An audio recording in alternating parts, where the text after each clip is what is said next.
Hi, my name is Morgan Bricka and I'm a professional mural artist.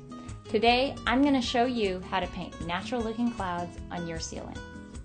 The style I'm going to show you looks realistic, not cartoonish, and it's going to look fabulous in formal spaces such as entryways, dining rooms, living rooms, as well as in children's rooms. The technique I demonstrate is simple and straightforward. It will be easily employed by both beginners and experienced decorative artists.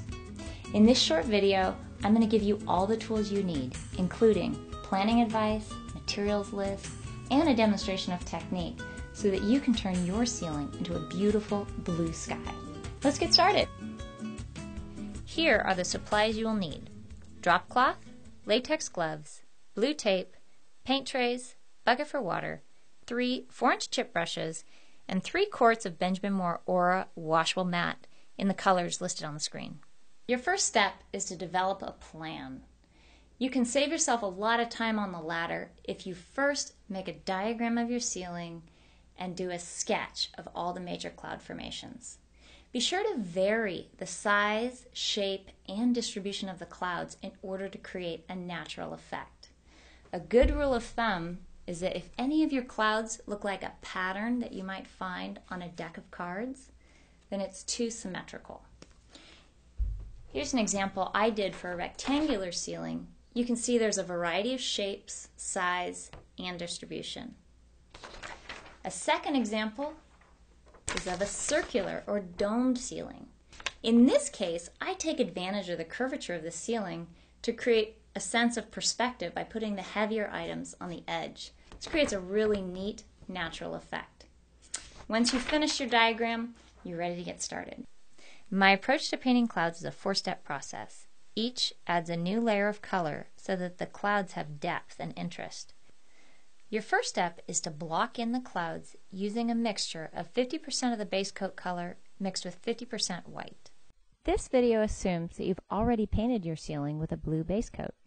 For color suggestions and type of paint to use, please refer to the PDF document that accompanies this video.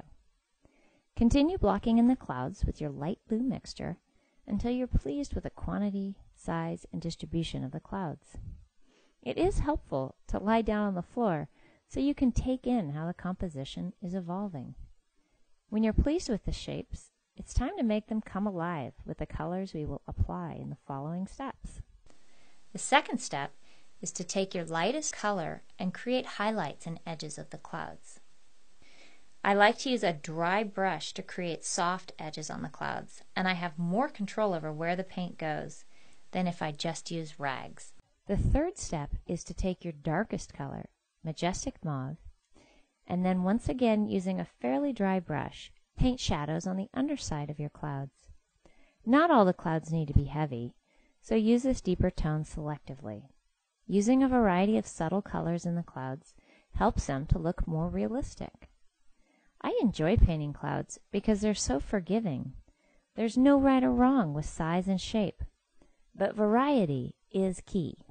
The fourth step is using your midtone to even out the differences between the lights and the darks and create structure for your clouds. Every once in a while, step back and observe your progress. If you see patterns or repeating shapes, use your chip brush to go back with the midtone and break up those patterns. This is important to create that realistic look we're going for. I found it's helpful to change the position of the ladder each time I revisit an area, so I'm looking at it from a different angle. I hope you've enjoyed this video. Remember, it's only paint, so have fun.